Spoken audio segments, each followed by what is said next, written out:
Pour la 7e et dernière épreuve de la saison, les pilotes de la VOE Fun Cup Power by Hankook s'étaient donné rendez-vous à Zolder pour le Zolder Fun Festival. Une finale que les amateurs de suspense se réjouissaient de vivre. Au départ, 47 voitures avec en pôle la 299 DRM d'Ulysse de Pau, Antoine Morlet et Brent Verheyen, mais surtout, il y a 3 candidats pour le titre de champion 2022. La 480 Milo Tourneur de Guillaume Mondron, Gilles Verheyen et Simon Tourneur. Deuxième place sur la grille de départ, ce sont les leaders du championnat. À 9,5 points, la 199 DRM Credeco de Julien Chêne, Quentin Denis et Florian Van Doren, 26e des qualifications. Entre les deux, la 415 Club Sport Racing de Peter Holmes et Koen de Witt, il s'élance 10e et compte 15,5 points de retard sur la 480. Le décor est planté, place au départ.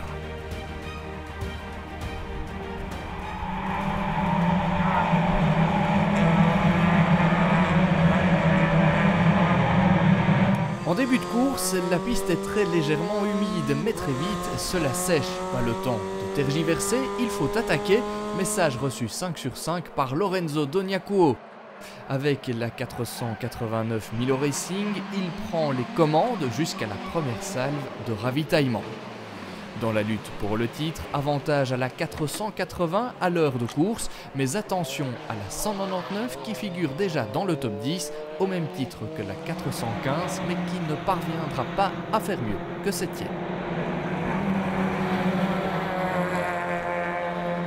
Les heures passent et plusieurs équipages s'échangent la première place. C'est très serré. Aux avant-postes, à 2 reprises, une safety car vient réduire les écarts. À 2h30 de l'arrivée, près d'une dizaine de voitures figurent dans le même tour. La 280 Socarden Milo de Kevin Balthazar, Sébastien Kloiskens et Jean-François Olivier. Et la 13, No Speed Limit de Frédéric Bouvy, Mathieu Detry et Mats Breckpot semblent pouvoir revendiquer la victoire, ou du moins un podium. Mais la mécanique ruine tous leurs espoirs. Du rythme moteur pour la 280, cardan sectionné pour la 13. La 377 Michael Mazouin Sport se retrouve en tête alors qu'il reste 1 heure de course, 1 heure de trop. Matteo Raspatelli, Michael Lenders et Lucas Tallmann souffrent en fin d'épreuve. Ils terminent 4e après avoir cédé les commandes du Zolder Fun Festival à la 299 DRM. Les jeunes et très rapides Ulysse de Pau, Antoine Morlet et Brent Verheyen étaient pointés parmi les favoris et ils ont répondu présent. Première victoire au classement général pour le trio. Franchement stressant à la fin, parce que ici à Zolder avec les cardans c'est vraiment difficile. Et en plus la course n'a pas été facile, à un moment on se retrouvait à 1 minute 30 des premiers.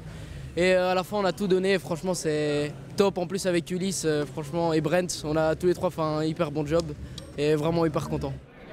Dans le clan Milo, de la tension, beaucoup de tension et puis beaucoup de joie aussi.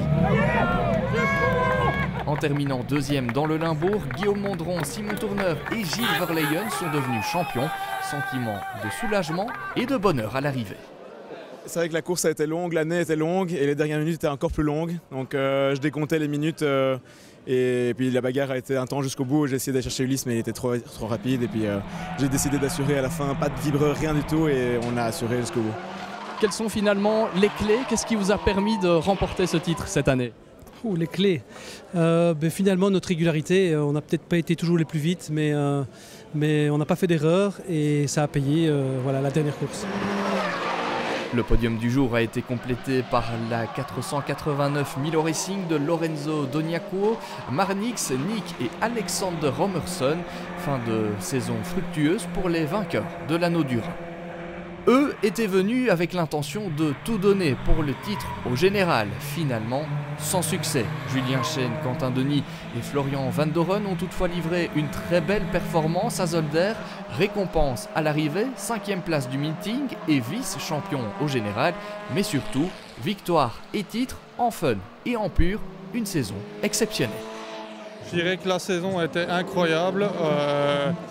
On s'y attendait vraiment pas, on savait qu'on pouvait être vite et qu'on pouvait gagner la catégorie, une des catégories secondaires, mais être aussi bien classé au général, on s'y attendait pas du tout. Dans le classement Fun qui regroupe les équipages sans pilote Top Gun, le résultat de la course est le même qu'au championnat. Deuxième position pour la 415 Club Sport Racing de Peter Holmes et Koen de Witt. Troisième place pour la 486 Michael Mazouin Sport de la famille Mazouin avec Louis, Camille et Michael. En pur, deuxième place au championnat, tout comme à Zolder pour la 487 AC Motorsport. Benoît Arnaudet, Raphaël Boldebal, Ralph Pierrard et Gert Windel sont devancés au classement final. La 114 Club Sport Racing de Philippe Van de Waal, Olivier Hart et Mathis Lismont. Les félicitations aussi pour la 254 du DPW Racing. Christophe Raas, Bram Mouton, Davis Nepp et Michiel Lesquart sont devenus champions en vintage. La dernière victoire de la saison est par contre revenue à la 40 du Team 40 de Patrice Tranchant, Simon Duterme et Quentin Laruelle. Enfin en biplace, nouveau succès de la 342 Milo Monster Trendy de Francis Plunus, Éric Jardon et Tom Ransonnet. Ils ont évité tous les pièges pour s'imposer devant la 365 Carpass Ellereux by DRM et la 315 Fun for Racers by Come to You de Norbert Camara, Marc-Olivier Van Oppens, Frédéric Taquet et Geoffrey Barra. C'est clair qu'on était assez à l'aise, on a bien géré la course. On a essayé d'être malin, de rouler vite sans faire d'erreur, en préservant la mécanique. Et voilà, je pense qu'on termine avec un tour d'avance, donc je pense qu'on a fait une belle course. Mais le sacre est à mettre à l'actif de la 365 Carpass Ellereux by DRM. Ce n'était plus arrivé depuis 2019. Imaginez donc l'ambiance au sein de l'équipage composé par Philippe Reynens, Philippe Denis, Gauthier Nguish et Miguel Copiters. Le sentiment est magnifique, c'est notre 6e titre en biplace, donc on est très content et ça s'est déroulé magnifiquement bien pour nous. On a été réguliers tout au long de la saison et on a bénéficié de pas mal de chance, il faut dire, à la fin des 25 heures où en quelques minutes on a remonté pas mal de places et donc ça c'est très bien pour nous. Et c'est ici que s'achève la saison 2022 de la VW Fun Cup Powered by Hankook. Vivement 2023, rendez-vous les 25 et 26 mars prochains sur le circuit de Mettey.